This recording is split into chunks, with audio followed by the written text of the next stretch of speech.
Pero vamos al tema de hoy. Estamos hablando del Apocalipsis, como llevamos ya 3 o 4 semanas con el tema del Apocalipsis. Espero que esté siendo de beneficio, bendición. Con el tema de Apocalipsis, ya que estáis preguntando, yo lo estoy enfocando desde el punto de vista de... porque yo sé que hay muchos que tendréis preguntas. ¿Por qué por años ha enseñado algo diferente? ¿Por qué esto suena todo diferente a lo que estamos acostumbrados a escuchar? Yo enseño desde la premisa, desde el punto de vista de que la Biblia se interpreta a sí mismo. Entonces estoy interpretando el Apocalipsis usando la Biblia para interpretarse a sí misma. No sé si me entendéis o no. No usando los comentarios del hombre ni las opiniones de diferentes personajes que han surgido durante la historia. Eso en primer lugar. En segundo lugar, lo estoy interpretando desde el punto de vista de lo que yo creo que es el plan de Dios para el mundo. En Efesios capítulo 1, 10, en Génesis, y a través de toda la Biblia yo veo, y es lo que yo predico, lo que suelo enseñar, desde antes de la creación del mundo, el Señor tenía un propósito, y es el glorificar el nombre de Cristo. Precisamente esta mañana, ya que habéis comentado este tema, vamos a Efesios, y esto es solamente la introducción para que entendáis por qué estoy enseñando el Apocalipsis como lo estoy enseñando. En Efesios capítulo 2, versículo 4 en adelante dice: pero Dios, que es rico en misericordia, por su gran amor con que nos amó, aún estando nosotros muertos en nuestros pecados, nos dio vida juntamente con Cristo, y juntamente con Cristo Jesús, fijarse bien lo que dice, nos resucitó. Juntamente con Cristo nos resucitó, juntamente con Cristo nos hizo sentar en los celestiales. ¿Para qué? Versículo 7. Para mostrar en los siglos venideros la inmensurable riqueza de la gracia de Dios, de su bondad para con nosotros en Cristo Jesús. Ahí tenéis la clave del por qué predico lo que predico, nuestra posición en Cristo. Porque Cristo Jesús, Dios desde antes de la fundación del mundo, nos escogió y planeó de que fuésemos creados a la imagen y semejanza de Dios para la gloria de Dios. Venció en la cruz del Calvario, derrotó a Satanás, como vamos a ver hoy, venció a Satanás, derrotó a Satanás, nos redimió, redimió y nos sentó a la diestra de Dios el Padre, para demostrarle a todo principado y potestad la multiforme grandeza y el amor y el poder de Dios. Amén. ¿Alguien lo está viendo? En Efesios 3 dice algo similar. Dice el apóstol Pablo, resumiendo un poco, Dios me llamó para predicar el evangelio de las inescrutables riquezas de gloria y para manifestaros el misterio escondido desde los siglos en Dios, que creó todas las cosas. ¿Para qué? Fijarse bien, el versículo, estoy leyendo en el capítulo 3, 9. Para sacar a luz, Dios me llamó para predicar el evangelio de Cristo Jesús y sacar a luz cuál es el plan del misterio escondido desde los siglos en Dios. ¿Cuál era el plan de Dios? Escondido en Dios, en otras palabras, en el corazón de Dios, desde los siglos en Dios, que creó todas las cosas, para que la multiforme sabiduría de Dios sea dada a conocer. Ahora, ¿por medio de quién? No sé si tenéis la Biblia abierta delante de vosotros. Para que la multiforme, el apóstol Pablo fue llamado por Dios para que nos anunciara el plan de Dios. ¿Cuál es el plan de Dios? Que la multiforme sabiduría de Dios sea dada a conocer. Ahora, por medio de la iglesia. ¿Quién es la iglesia? A los principados y potestades en los celestiales, conforme al propósito de los siglos, a través de todo lo que hizo en Cristo Jesús, nuestro Señor. No sé si lo estáis dando cuenta. Es un evangelio No es un evangelio de derrota, no es un evangelio de salir de aquí huyendo porque viene la tribulación, no es un evangelio de una iglesia derrotada y pisoteada por un personaje llamado Anticristo que ni siquiera se menciona en la Biblia, porque la Biblia no habla de un personaje, sino que habla de un sistema llamado Anticristo, sino que está hablando de una iglesia gloriosa, de una iglesia triunfante, de una iglesia que conoce su posición en Cristo, de una iglesia que se levanta en autoridad y en poder, conociendo quién es Cristo Jesús. ¿Ok? ¿Para qué? Para demostrarle a los principados y potestades en los lugares celestes la grandeza, la sabiduría, el amor, como dice Efesios 2, de Dios. ¿Ok? Desde esas dos perspectivas estamos estudiando el Apocalipsis. O sea que es cosa tuya. Yo no obligo a nadie a que crea lo que yo creo. Yo solamente enseño lo que yo veo en la Biblia. Y cada uno es libre de escoger esta revelación, esto que estamos viendo ahora, o quedarse con la tradición, las tradiciones del hombre que tienen poca, para mi punto de vista, poca base bíblica. Ok, habiendo hecho esa introducción, vamos a seguir con el capítulo 17, del 17 al 19 de Apocalipsis. Vamos a ver esos 3 versículos, esos 3 capítulos así por encima. Si queréis buscarlo, lo tenéis ahí abiertos para poder seguir. En Apocalipsis capítulo 17, 18 y 19. La semana pasada estudiamos el 16, 15 y 14 y el 13, creo. Vamos a ver ahora estos 3 capítulos esta noche. Ok, quiero aclarar otro punto más antes de continuar, porque cuando se estudian estas cosas siempre surgen. Después te acuerdas, cuando terminas el estudio, te acuerdas y te vienen a la mente cosas que tenías que haber dicho, no dijiste. Me habréis escuchado hablar mucho en contra del judaísmo.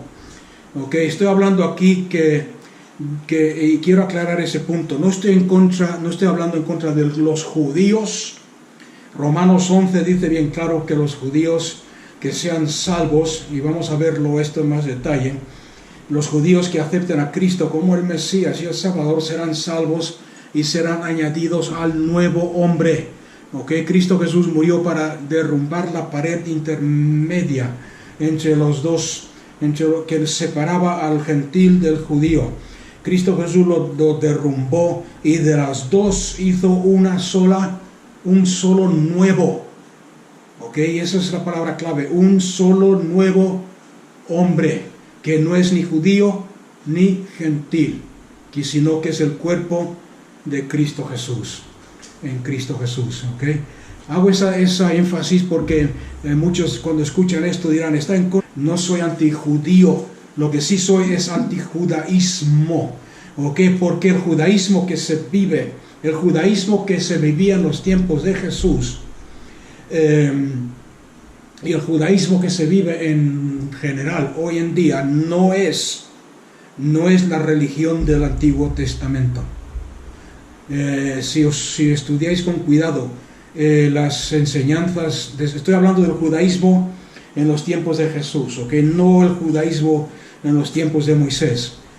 ¿Okay? Estoy haciendo esos énfasis y no es la religión del Antiguo Testamento, sino que es más bien, y esto lo podéis ver, Cristo Jesús mismo lo dijo, el apóstol Pablo lo dijo, si estudiáramos la Biblia con más cuidado nos daríamos cuenta de estas cosas y no habría tanta confusión como la que había en ese tiempo y en la que hay hoy en día, donde muchos creyentes incluso están buscando sus raíces judías y volviendo al judaísmo y identificándose con el judaísmo y no sé si me explico, no, y poniéndose usando prácticas y fiestas del judaísmo, pensando que así estamos acercándonos más a Dios o agradando más a Dios, y no es así. ¿Ok? El judaísmo no es la religión del Antiguo Testamento, más bien es un rechazo de la fe bíblica que Dios estableció a través de los padres de la fe, como Abraham, como Josué, más tarde Moisés, Isaac, Jacob, los patriarcas, los apóstoles, los profetas de la antigüedad. El judaísmo en los tiempos de Cristo y el judaísmo de hoy está más bien basado en el Talmud. Es un judaísmo talmúdico. Okay, no sé si conocéis el Talmud o sabéis lo que es el Talmud, pero el Talmud son unos escritos, no estoy seguro ahora si son 36 libros o 38, no me acuerdo exactamente, puede que sean 36 porque creo que son 2 volúmenes de 18 cada uno, y el 18 es un número especial en el judaísmo, pero no estoy seguro, que no citarme en esto. Son unos escritos escritos por los rabinos a través de los siglos. ¿Okay? Creo que empezaron a escribir estos escritos hace siglos y siglos atrás. Y el judaísmo moderno y el judaísmo en los tiempos de Cristo en adelante está basado más bien que en el Tanakh, que es el Antiguo Testamento que tenemos nosotros, o en el Torah, que son el Pentateuco, está basado en los escritos talmúdicos o en el Talmud. El Talmud, como estaba explicando, son escritos por los rabinos, son la opinión y los debates y las discusiones que los rabinos a través de los siglos han tenido tratando de explicar desde su punto de vista el Torah, los escritos de Moisés. Y en muchos casos llegan incluso a rechazar las enseñanzas que encontramos de Moisés en el Torah. Para que me entendáis mejor, el Talmud es como los mormones, que se llaman cristianos, pero tienen el libro del Mormón para entender la Biblia, para explicar la Biblia. Es como los testigos de Jehová, que tienen la Biblia, pero tienen los escritos de la atalaya y de sus profetas para entender la Biblia. No sé si me entendéis o no. Es como la iglesia de unificación, la iglesia que se empezó en el sur de Corea, que dicen querer la Biblia, pero tienen los escritos de su fundador Muni, y otras sectas parecidas a estas, ¿ok? Quizás ahora te estés imaginando algunas o pensando en algunas. Son sectas que dicen estar basadas en la Biblia, sin embargo, su autoridad no viene de la Biblia, sino que viene de las tradiciones del hombre. Cristo Jesús fue bien claro en versículos como Mateo 5, 17 al 20, Mateo 15, del 1 al 9, Lucas 16, 29, Juan 5, 45, si queréis anotarlos y leerlos después. No vamos a leerlos aquí ahora porque hay algunos puntos importantes que quiero cubrir. Lo dice bien claro que el judaísmo en su tiempo negaba a Cristo. ¿Y por qué negaba a Cristo? Porque negaba a Moisés. Jesús mismo, parafraseando algunos de estos textos que os he dado, en una ocasión les dijo: si creyereis en Moisés, creeríais en mí, porque Moisés habló de mí. Y cuando Moisés os dio el maná del cielo, estaba tipificando a mí, que soy el pan del cielo. Y versículos así como estos. Por lo tanto, si negáis a Moisés y sus enseñanzas, me estáis negando a mí, porque él habló de mí.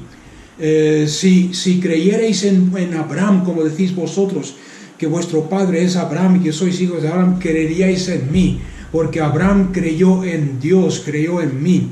Y el pacto que Dios hizo con Abraham, lo hizo precisamente Dios a través de Abraham conmigo, el Hijo de Dios, el Hijo Cristo Jesús. O sea que vemos que Cristo Jesús mismo dice claramente que el judaísmo negaba a Dios, negaba a Cristo, negaba las enseñanzas de Moisés. Y eso nos lleva al estudio de hoy. Es como una introducción para aclarar el por qué digo esto. La Biblia en Apocalipsis 17, 18 y 19 nos habla de dos ciudades que son antitéticas, son totalmente opuestas la una a la otra. Una de esas ciudades en estos capítulos la llama la Babilonia, la ciudad de Babilonia, y la otra es la Nueva Jerusalén, que también se compara en estos versículos, en estos capítulos, con la vieja Jerusalén, que es la Jerusalén física que está ahí en Israel, que se hizo infiel a Dios, negó a Dios, como he dicho en la introducción. En casi todos los casos que en la Biblia hablan de la vieja Jerusalén, la Jerusalén física, la Jerusalén religiosa, usa el término Babilonia. No está hablando de Babilonia como el imperio, sino está llamando a la Jerusalén terrenal como la Gran Babilonia, por ciertas razones, y vamos a ver algunas de ellas. En primer lugar, en Apocalipsis 17, si lo tenéis delante, Apocalipsis 17, 1 y 2, y vino uno de los 7 ángeles que tienen las 7 copas y habló conmigo diciendo: ven, te mostraré la sentencia contra la gran ramera que está sentada sobre muchas aguas. ¿Os acordáis lo que significa aguas, no? Sobre muchas naciones, con la cual fornicaron los reyes de la tierra, y los que moran en la tierra fueron embriagados con el vino de su fornicación. Estas palabras describiendo la gran ramera, la Jerusalén, en los tiempos de cuando fue escrita esta profecía, están basados en Isaías 57. Apuntarse estos versículos y leerlos después, ¿ok? Isaías 57, capítulos 57, y Ezequiel capítulo 16 y 23, donde en esos capítulos de Isaías y de Ezequiel nos habla de Jerusalén como la esposa de Dios, que fue infiel a Dios y se convirtió a la prostitución. El pueblo de Jerusalén abandonó su verdadera fe y empezaron a seguir a dioses falsos, empezaron a depender de países paganos que no creen en Dios para su apoyo, para su ayuda. Por ejemplo, Dios les echa en cara ahí en esos capítulos: ¿por qué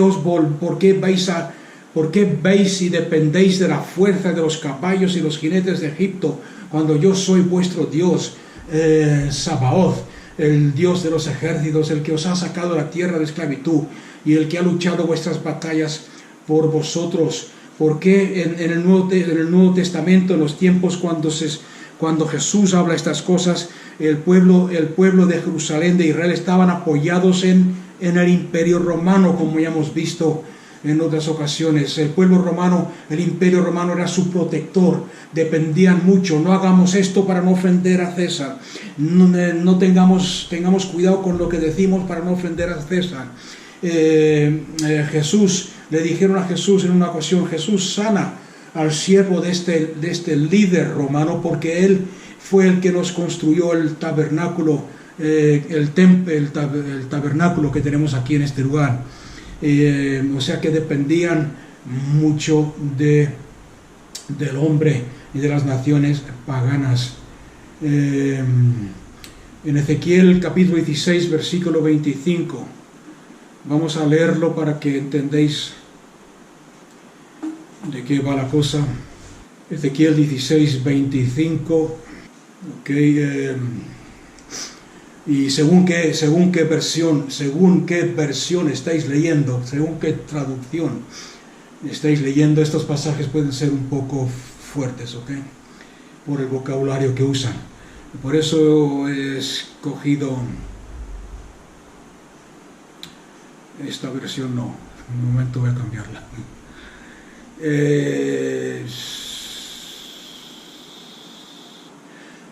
Voy a usar esta versión. En la Biblia de las Américas: en toda cabecera de camino. Y aquí le está hablando el profeta Ezequiel a Israel. En toda cabecera de camino te edificaste tu lugar alto. Los lugares altos en los tiempos bíblicos eran los lugares debajo de los árboles, de los pinos, en los montes, donde se practicaban las religiones falsas, sobre todo la prostitución religiosa en nombre de los dioses Asera y otros dioses falsos. Edificaste tu lugar alto y abominable hiciste tu hermosura, y te entregaste a todo el que pasaba y multiplicaste tu prostitución. Fijarse en las palabras que usa. También te prostituiste a los egipcios, tus vecinos de cuerpos robustos, y multiplicaste tu prostitución para provocarme a ira, dice el Señor. El profeta, uno de los profetas menores, el profeta Oseas, es un ejemplo claro de esto. Dios le dice a Oseas: ve y busca una prostituta y cásate con ella. Se casó con ella, tuvo 3 hijos, les puso nombres con un significado profético. Podéis leer la historia en Oseas. Después la mujer se fue otra vez, abandonó al profeta y se fue otra vez a la prostitución. Dios le vuelve a hablar y le dice: Oseas, ve y búscala, vuelve a comprarla. La palabra comprar viene de la palabra redimir. Vuelve a redimirla, hazla esposa tuya otra vez, purifícala, redímela. La redimió y volvió y tuvo otros 3 hijos con ella, etcétera, etcétera. Y ahí vemos como Dios, a través del profeta, le está diciendo al pueblo de Israel: esto sois vosotros. Yo he sido fiel, yo os he cogido como esposa, yo soy vuestro esposo, marido. En un pasaje bíblico se llama a sí mismo: yo soy vuestro esposo. Sin embargo, se prostituía tras otros dioses. Y es por eso que la maldición de Dios, todo esto podéis verlo en Oseas capítulo 2, Jeremías 2, 3, Ezequiel 23, Isaías 57, en Apocalipsis 17, 3, donde estábamos leyendo antes. O sea que lo que quiero que tengáis en cuenta es el nivel al cual había caído Israel en los tiempos del Antiguo Testamento y en los tiempos de Cristo Jesús. Esta mujer adúltera, que es el pueblo de Israel, estaba vestida de púrpura y escarlata y adornada con oro, piedras preciosas y perlas, y tenía en la mano una copa de oro llena de abominaciones y de las inmundicias de su inmoralidad. Y sobre su frente había un nombre escrito, un nombre misterioso, y el nombre es este: Babilonia la Grande, la madre de las rameras y de las abominaciones de la tierra. O sea que se prostituía con todas las naciones y con Cristo y con el Imperio Romano, a tal punto que, como vimos el sábado pasado, se cooperó con Roma, con el Imperio Romano, para crucificar a Cristo Jesús y para perseguir a los creyentes, a la iglesia. También dice en Romanos 17, estamos estudiando Romanos 17, 18, 19, Romanos 17, versículo 9, aquí está la mente que tiene sabiduría. Las 7 cabezas son los 7 montes. La mujer estaba sentada sobre una bestia, y esta bestia sobre su cabeza tenía 7 cabezas con 7 montes, que son 7 montes sobre los que se sienta la mujer. Y son 7 reyes, 5 han caído, 1 es y el otro aún no ha venido. Y cuando venga es necesario que permanezca un poco de tiempo. La bestia que era y no es el 8º rey, y es uno de los 7 y va a la destrucción. Esto no voy a repetirlo, no voy a entrar en detalles porque lo hemos estudiado ya. Pero nos habla de Roma en primer lugar. Roma está edificada sobre 7 montes. Si buscáis en el internet os veréis la lista de los 7 montes. Yo ahora mismo no los he apuntado y no me acuerdo de ellos, solamente me acuerdo de uno de ellos. Está edificado sobre 7 montañas, y también nos habla de los 7 Césares que comentamos la semana pasada. 5 de ellos han caído, en otras palabras, 5 de ellos ya no existen. Por ejemplo, los 5 primeros fueron Julio César, Augusto César, Tiberius César, Calígula César, Claudio César. Uno de ellos ahora que es el Nero, César Nero, que es el que vimos la semana pasada, que es uno de los que más persiguió al cristianismo. Y el sexto César es el que estaba en el trono cuando Juan estaba escribiendo, el sexto César es Nero, que estaba sobre el trono cuando Juan estaba escribiendo el libro del Apocalipsis. El séptimo es uno que vino después, que se llama Galba, el César Galba, que solamente duró 7 meses, ¿ok? 7 meses su reinado, duró muy poco tiempo. O sea que vemos aquí en este capítulo que la gran ramera, la Babilonia, la madre de las rameras, borracha con la sangre de los santos y con la sangre de los testigos, de los testigos de Cristo Jesús, los mártires de Cristo Jesús. En Apocalipsis 18, 24 tenéis otra referencia a esto.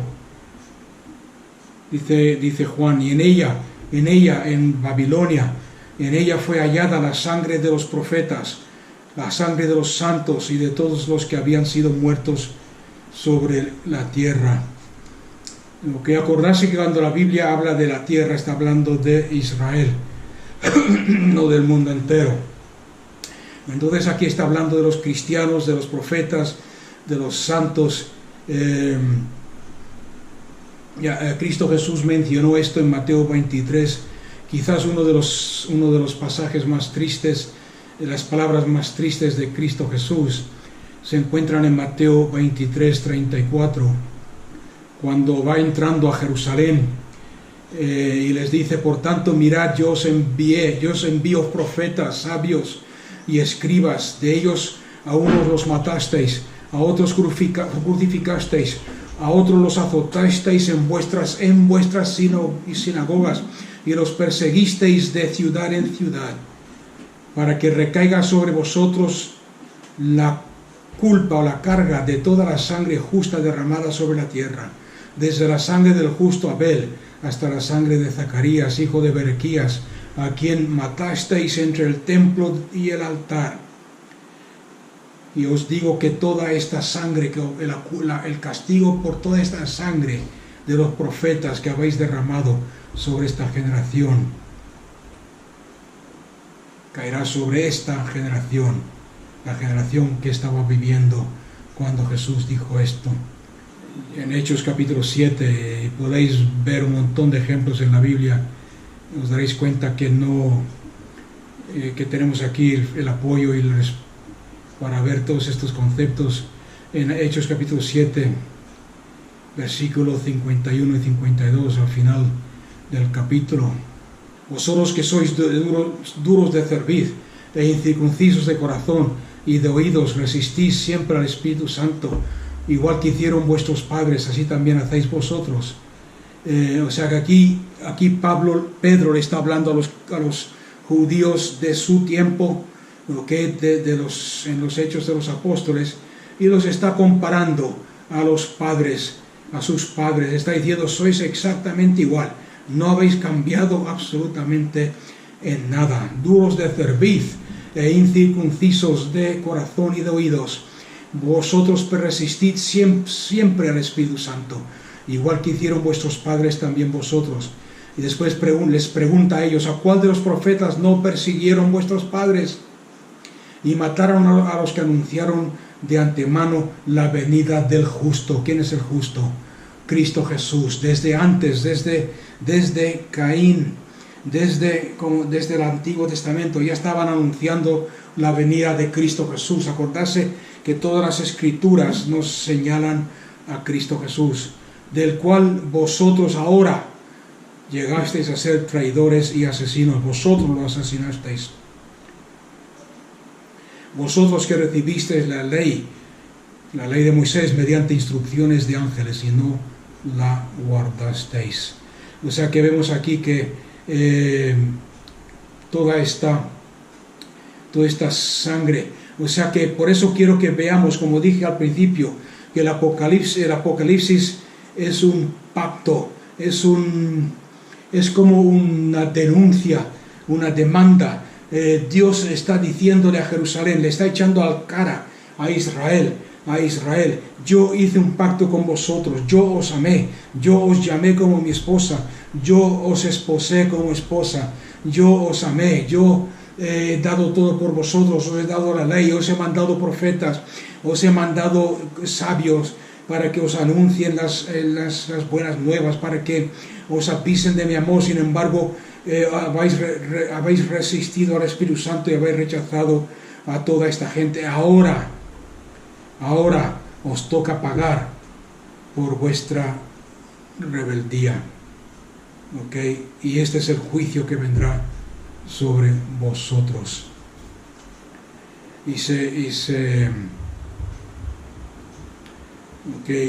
Sin embargo, vemos, como he dicho antes, que, como he dicho al principio, es un libro de victoria, porque aunque se levanten contra, aunque todos estos, el judaísmo, la gran Babilonia, la bestia que sale del mar, la bestia que sale de la tierra, que es Jerusalén, Israel, se levanten contra el cristianismo, nunca lo podrán derrotar. En Apocalipsis 17, versículo 13, dice la palabra de Dios: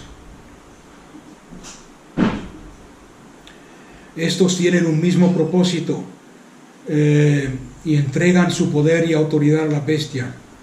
Ellos, acordarse que se pusieron del lado de la bestia para destruir a los judíos, al cristianismo. Ellos pelearon contra el Cordero, pero el Cordero los venció, pues es Señor de señores y Rey de reyes. Y los que están con él, con el Cordero, son llamados, escogidos y fieles. Las aguas que viste donde se sienta la ramera, ¿os acordáis que hemos leído que estaba sentada sobre muchas aguas? Son pueblos y multitudes y naciones y lenguas. O sea que vemos que la victoria de Cristo Jesús está garantizada. Y eso no es solamente el mensaje para los cristianos de ese tiempo, sigue siendo el mensaje para nosotros hoy, porque muchos dirán, si todo lo que está diciendo el pastor es verdad, si todo el Apocalipsis fue para entonces y se cumplió en Israel, ¿qué tiene que ver con nosotros? El Apocalipsis está en la Biblia.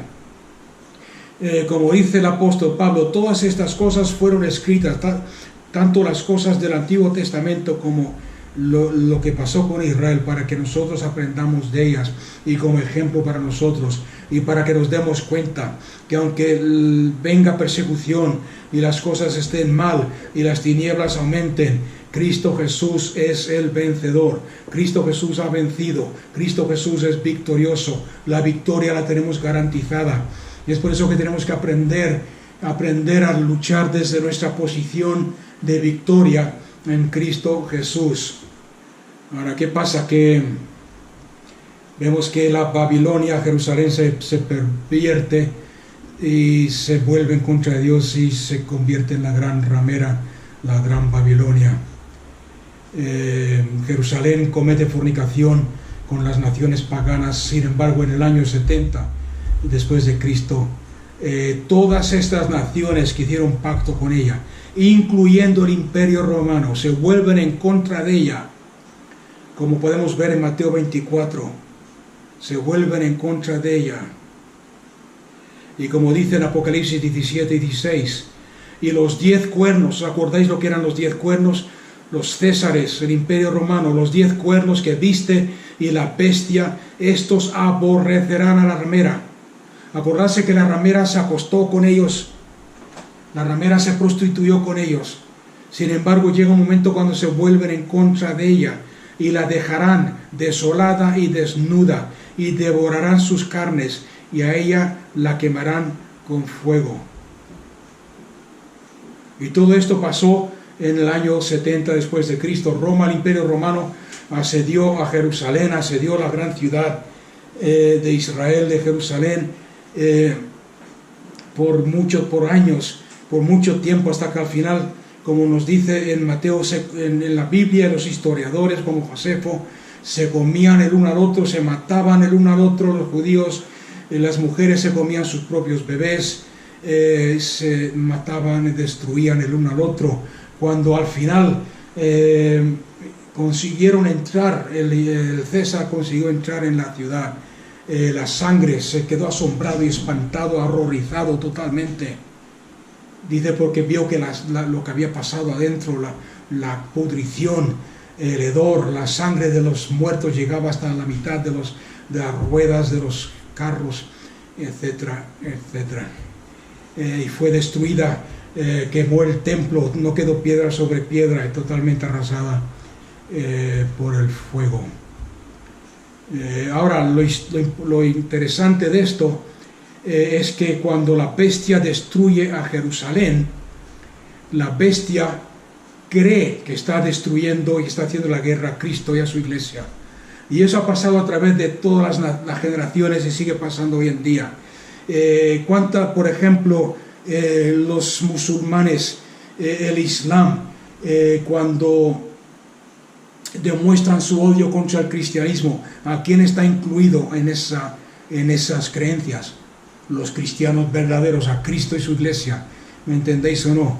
Y en toda persecución que se ha hecho en contra de los judíos de Israel, siempre se ha hecho en nombre, siempre se ha hecho creyendo que estaban persiguiendo a los cristianos y al cristianismo. Y esa fue la motivación detrás de los líderes romanos. No solamente destruir Jerusalén, sino destruir todo lo que tenía que ver con Cristo y su iglesia. La bestia pensaba que con el mismo golpe mortal podía matar a la ramera y podía matar a la esposa verdadera de Cristo Jesús, que es la iglesia. Sin embargo, cuando acabaron las guerras y acabó la persecución, la iglesia se volvió a levantar, se manifestó y se vio como la iglesia triunfante, el templo de Cristo Jesús, la iglesia verdadera, el tabernáculo eterno del Dios vivo. Satanás no pudo ni podrá destruir la esposa verdadera de Cristo, aunque en parte sí destruyó a Jerusalén. Okay, quiero que aquí surgen muchas preguntas. Lo de las aguas, dice que la ramera, que es la Jerusalén antigua, estaba sentada sobre muchas aguas, que son las naciones. Muchos se preguntarán qué influencia tuvo Israel sobre las naciones. Vamos a leer Éxodo 19:6. Quizás esto os ayude un poco a entender esto. Dios le está hablando aquí a Israel y le dice: vosotros me seréis un reino de sacerdotes y una nación santa. Estas palabras hablarás a los hijos de Israel. En otras palabras, fueron un reino de sacerdotes y una nación santa. Como dice el versículo anterior, escogida entre todos los pueblos de la tierra, del mundo de la tierra, para ministrar a través de las naciones. Cuando, voy a explicarlo de esta forma, y lo podéis ver en 1 Reyes 10:24, Esdras 1, Esdras capítulo 4, capítulo 5, 6 y 7, Romanos 2, cuando Israel era fiel a Dios, las naciones en general reconocían la fidelidad porque había estabilidad y paz. Pero cuando Israel rompía el pacto con Dios, el mundo entero entraba en un tipo de revuelta, como las aguas como vimos la semana pasada, el mar cuando está en tormenta. Y los gentiles reconocían esto. En Romanos 2, vamos a leer el del Nuevo Testamento, podéis leer 1 Reyes 10:24 en casa, Esdras capítulo 1, Esdras capítulo del 4 al 7, pero en Romanos, por ejemplo, capítulo 2, versículo 17. Pero si tú eres llamado judío y te apoyas en la ley y te jactas en Dios y conoces la voluntad y apruebas las cosas esenciales al ser instruido por la ley y te has convencido de que eres guía de ciegos y luz de los que están en tinieblas, instructor de necios, maestro de niños, teniendo en la ley la fórmula del conocimiento y de la verdad. Entonces tú que enseñas a otro, no te enseñas a ti mismo. Tú que proclamas no robar, robas. Tú que dices no adulterar, adulteras. Tú que detestas a los ídolos, saqueas templos. Tú que te jactas de la ley, mediante la transgresión de la ley deshonras a Dios. Porque como está escrito, el nombre de Dios es blasfemado. Fijarse bien lo que dice, el nombre de Dios es blasfemado entre los gentiles, entre las naciones, por causa vuestra, del Israel. Cuando honréis a Dios, Dios es glorificado entre las naciones. Cuando deshonréis a Dios y os volvéis en contra de Dios, y os rebeléis en contra de Dios, Dios es blasfemado. El nombre de Dios es burlado y blasfemado entre los gentiles. O sea que tenían una influencia sacerdotal. Además que hemos visto en los versículos anteriores de Romanos 2 que se consideraban la luz en medio de a aquellos que vivían en tinieblas, a los que no tenían la ley, a los gentiles. ¿Ok? Y vemos toda esta influencia. Entonces vemos que en el año 70 después de Cristo, cuando Jerusalén fue destruida, el reino fue transferido a ese nuevo pueblo que fue creado en Cristo Jesús, ni judío ni griego, la nueva creación que es la iglesia de Cristo Jesús. Es por eso que los apóstoles, después de la resurrección de Cristo Jesús, durante los últimos tiempos del judaísmo, los últimos días del judaísmo, podríamos decir, los apóstoles le avisaban a la gente vez tras vez tras vez. En Hechos, vamos a ver algunos versículos. Salid, usando palabras como en Hechos capítulo 2, versículo 37. Salid de en medio de ella, arrepentíos y sed bautizados, y cada uno de vosotros en el nombre de Jesucristo para liberación de vuestros pecados, y recibiréis el Espíritu, la promesa del Espíritu Santo. El versículo 40, para no leerlo todo, y con otras muchas palabras testificó Pedro a los judíos, diciéndole solemnemente, les exhortaba diciendo, sed salvos de esta generación perversa. ¿De qué generación? De los israelitas, de los judíos que vivían en ese tiempo, de los que se habían apostado con romanos y con los gentiles. En Hechos capítulo 3, versículo 19, vemos otro ejemplo. Arrepentíos pues y convertíos para que sean borrados vuestros pecados, para que vengan sobre vosotros tiempos de refrigerio. Y en el capítulo 5 de Hechos, en el capítulo 4 de Hechos, les dice, salid, apartaos de ellos, apartaos de ellos. Okay, en Apocalipsis 18:2. Y yo sé que esto a algunos de vosotros os suena un poco duro cuando hablamos así de Israel y de Jerusalén. Sin embargo, es lo que la palabra de Dios enseña. Apocalipsis 18. Estamos estudiando estos 3 capítulos, versículo 2. Y clamó con voz potente diciendo, cayó la gran Babilonia. ¿Cuál es la gran Babilonia? Vuelvo a repetir, Israel, Jerusalén. Y cayó la gran Babilonia y se convirtió en habitación de demonios y guarida de todo espíritu inmundo y guarida de toda ave inmunda y aborrecida. Porque todas las naciones han bebido del vino ponzoñoso de su fornicación, y todas las naciones de la tierra han fornicado con ella, etc. En Apocalipsis 18:4, y oí otra voz procedente del cielo que decía, salid de ella, pueblo mío, para que no seáis partícipes de sus pecados, ni recibéis ninguno de sus plagas, porque sus pecados han sido amontonados hasta el cielo, y Dios se ha acordado de sus maldades. En Hebreos 10, 19 al 39, en Hebreos 12, 15 al 29, apuntar estos versículos si queréis estudiar esto más profundamente. Hebreos 13, 10 al 14, usa palabras similares a esta.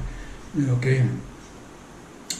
Jerusalén fue destruida para nunca volver a levantarse más. Apocalipsis 18:21.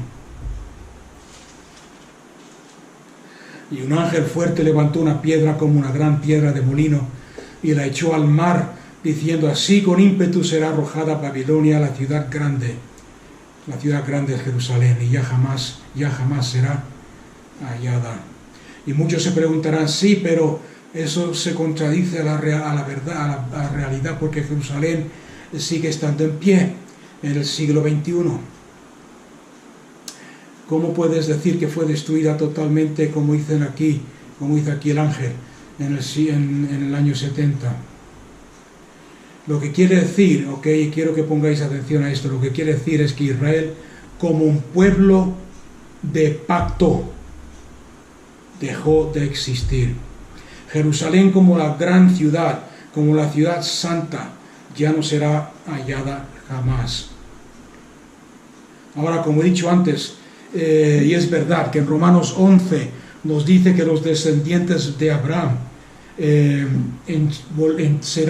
entrarán en el pacto nuevo, en el pacto que Dios hizo con Cristo Jesús.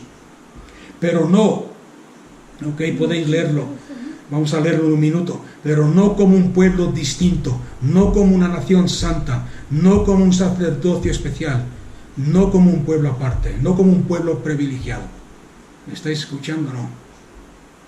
Sino que serán parte de la nueva creación, parte del nuevo hombre en Cristo Jesús, parte de la iglesia sin distinción. Isaías 19, vamos a leerlo si alguno quiere un fundamento bíblico para esto que estoy diciendo, porque yo sé que por causa de la enseñanza popular a través de los años es difícil entender estos conceptos, lo reconozco. Isaías 19, aquel día habrá un altar para Yahvé, para Jehová, en medio de la tierra de Egipto. Cuando habla de Egipto, ¿de quién está hablando? De las naciones paganas, del mundo. Dios os salvó de Egipto, del mundo. En aquel día habrá un altar para Dios en medio de la tierra de Egipto, y un monumento a Dios junto a su frontera, la frontera de Egipto con Israel. Y será señal y testimonio a Dios Sebaot, Dios de los ejércitos, en la tierra de Egipto, cuando clamen a Dios por causa de quienes lo afligen. Él les enviará un hombre que los salvará. Él los defenderá y los librará. Aquel día Dios se dará a conocer en Egipto, y los egipcios conocerán a Dios. Sí, presentarán sacrificios, ofrendas, y harán sus votos a Dios y los cumplirán. Dios herirá, Egipto lo herirá y los sanará, y ellos se convertirán a Dios, y Él les será propicio y los sanará. Aquel día habrá una calzada de Egipto a Asur. Los asirios entrarán en Egipto y los egipcios en Asur. Entonces los egipcios y los asirios servirán juntos. Aquel día Israel será tercero. Fijarse bien lo que estamos leyendo. En aquel día Israel será tercero con Egipto y con Asur, para bendición en medio de las naciones, porque Dios Sabaoth, Dios de los ejércitos, los habrá bendecido, diciendo: bendito sea mi pueblo, Egipto, bendito será mi pueblo, Egipto y Asur, obra de mis manos y mi heredad, Israel. ¿Os dais cuenta de lo que estamos leyendo aquí? Que Dios, Cristo Jesús, a través de aquel que los salvará de sus pecados. Acordarse que cuando habla proféticamente de Egipto está hablando del mundo, de las naciones paganas. E Israel en aquel día, Israel ya no será el primero, sino que será tercero. Y los egipcios, Asur y después, y los tres serán bendecidos. Bendito será mi pueblo Egipto, mi pueblo Asur, obra de mis manos, nuevo nacimiento, nueva creación en Cristo, y mi heredad Israel. Comparar esto que acabamos de leer con Efesios capítulo 2, versículo 11.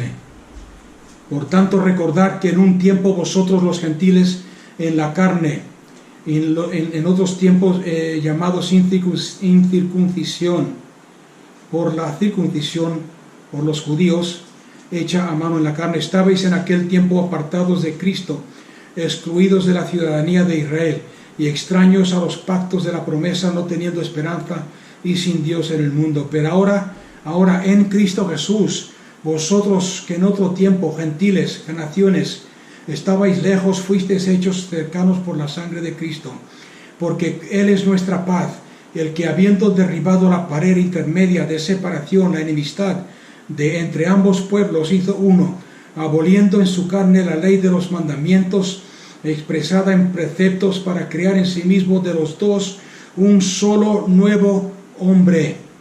Y es importante que aprendamos esto y subrayemos esto: un solo nuevo hombre, y reconciliar con Dios a ambos en un solo cuerpo mediante la cruz, matando en ellos toda enemistad que había entre Israel y los gentiles. Y vino y anunció las buenas nuevas de paz a vosotros que estabais lejos y paz a los que estaban cerca. Les anunció el mismo evangelio a los que estábamos lejos, que son los gentiles, y a los que estaban cerca, que son los israelitas. Así que ya no sois extranjeros ni forasteros, sino que sois conciudadanos con los santos, miembros de la familia de Dios. Leemos hasta el versículo 22, edificados sobre el fundamento de los apóstoles y profetas, siendo la piedra angular el mismo Cristo Jesús. En Él cada edificio está siendo estructurado y crece hasta ser un santuario santo en el Señor. En Él también vosotros sois juntamente edificados para morada de Dios en el Espíritu. Comparar esto que acabamos de leer con Isaías 19. Y no sé si estáis viendo aquí el plan de Dios, el propósito de Dios. ¿Ok? Y cuando esto pase, que ya está pasando, acordarse de leer Romanos 11, muchos judíos, acordarse que una vez dije, las 10 tribus fueron dispersadas por todas las naciones del mundo. ¿Para qué? Dios tenía un plan, no para desecharlo, sino para que a través de vivir en esas naciones pudiesen entender el Evangelio, conocer a Cristo, muchos de ellos, o lógicamente no todos, pero una gran parte de ellos. Cuando esto acontezca, cuando los judíos que acepten a Cristo como su Señor y Salvador, los gentiles que acepten a Cristo Jesús como su Señor y Salvador, formen esa nueva, como hemos visto aquí, ese nuevo hombre en Cristo. No sé si os podéis imaginar la gloria, el poder, la autoridad, o como muchos llaman, avivamiento, que se desatará sobre las naciones. La semana pasada citamos el Salmo 2. No sé si acordáis de él, el Salmo 2, deberíais aprenderlo de memoria porque es poderoso. Y es precisamente el Salmo que demuestra todo esto que estamos hablando hoy. Los reyes de las naciones de la tierra se burlan de Dios. Sin embargo, Dios sentado en su trono se ríe de ellos. ¿Por qué? Porque Cristo ha vencido. Y como dice Mateo 28, ha recibido todo poder en el cielo y en la tierra. Toda autoridad me ha sido dado en el cielo y en la tierra sobre todas las naciones. Y vamos a leer para terminar un versículo en Apocalipsis 19. Acordarse que hemos estado estudiando el Apocalipsis 17, 18 y 19. El Apocalipsis 19 termina con un poderoso versículo. 19:11. Y yo, Juan, vi el cielo abierto, y he aquí un caballo blanco, y el que lo monta es fiel y verdadero. ¿De quién están hablando aquí, Juan? ¿Quién es el único fiel y verdadero? Vi un caballo blanco, y el que lo monta es fiel y verdadero, y con justicia juzga y lucha. Sus ojos son como llamas de fuego, y hay muchas diademas, muchas coronas sobre su cabeza, donde tiene un nombre escrito, el cual nadie conoce, sino él mismo. El nombre de Dios, que nadie conoce, solamente él mismo. Nosotros no peleamos por el nombre. Los testigos de Jehová se pelean por el nombre de Jehová, cuando el nombre de Jehová no es el nombre. Es un nombre poderoso, glorioso. Aunque la Biblia nos da un poco más adelante una pista. está este fiel y justo sentado sobre un caballo blanco. Sus ojos son llamas de fuego y hay muchas diademas, y sobre su cabeza muchas coronas, muchos reinos, mucho dominio sobre su cabeza, donde tiene un nombre escrito el cual nadie conoce sino él mismo. Está vestido con una vestidura empapada en sangre. No sé si os suena esto. Y su nombre es el Logos de Dios. ¿Qué quiere decir eso? La palabra de Dios, la autoridad de Dios, el que cuando habla las cosas suceden, el que ha dicho no os dejaré ni os abandonaré, el que ha dicho pasemos al otro lado, y aunque se levante tormenta, pasamos al otro lado y no nos ahogamos.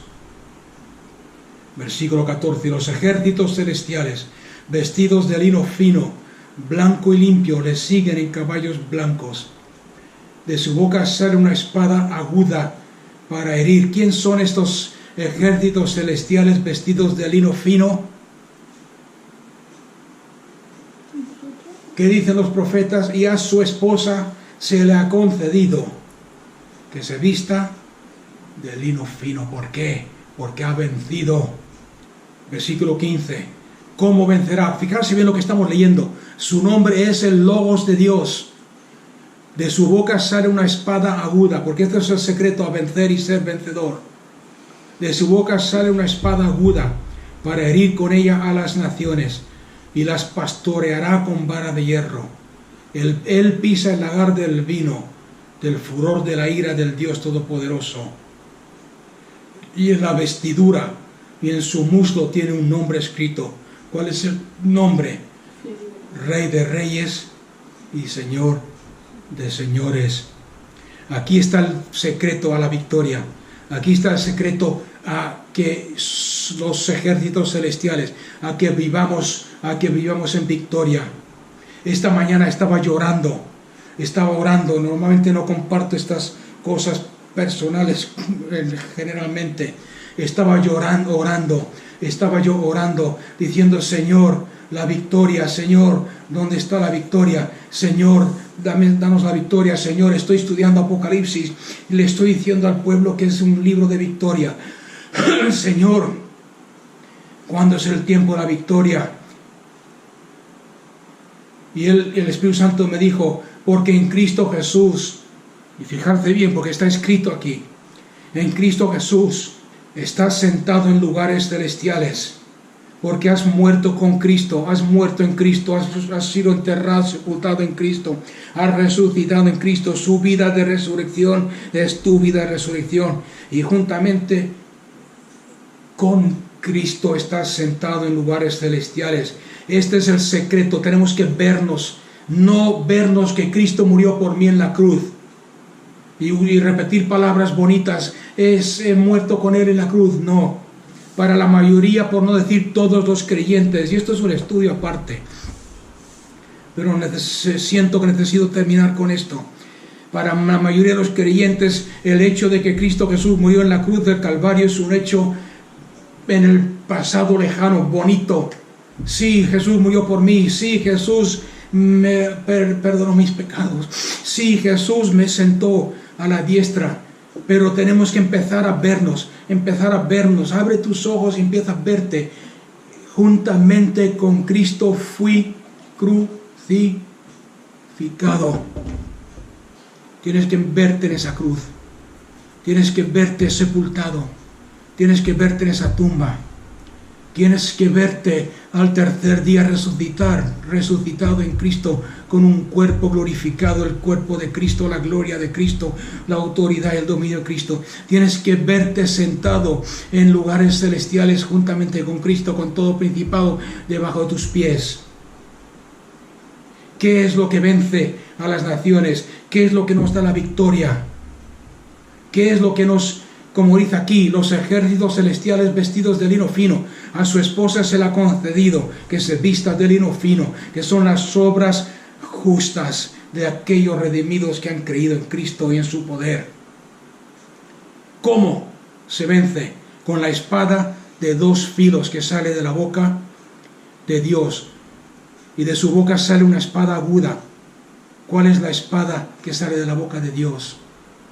Porque la palabra de Dios, Hebreos, es una espada de dos filos. ¿Cuál es la espada de la palabra? Porque en Efesios capítulo 6, tomad la espada del Espíritu, que es la palabra de Dios. Cristo Jesús vence a sus enemigos.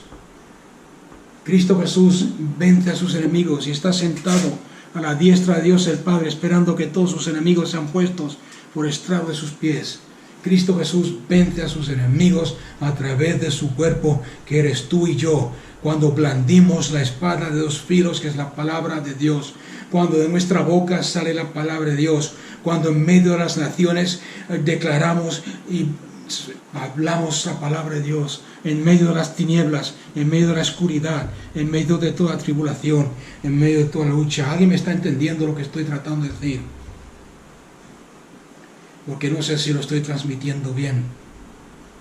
La palabra de Dios que sale de la boca de Cristo, que es la cabeza del cuerpo, nosotros en Cristo, blandiendo la espada de la palabra, declarando la palabra. Y les pregunté al Espíritu Santo qué tiene que ver, Señor, cómo se hace esto, cómo se hace esto. Me recordó la semana pasada uno de los hermanas que estuvo aquí en la reunión me habló sobre un viaje turístico que había hecho aquí en Murcia. Os lo recomiendo si queréis, creo que cobran 13 euros. En ese viaje turístico la llevaron por todo Murcia a enseñarle todos los lugares en Murcia que están, no sé cómo decirlo, que están malditos, ¿okay? que tienen algún tipo de maldición, y el guía turístico que los llevó a enseñarle todos estos lugares, terminó la gira diciendo: Murcia está maldita por generaciones y generaciones, desde el pasado antiguo, desde que Murcia era un reino, ha sido maldecida por diferentes personas, por diferentes imperios, por diferentes reinos.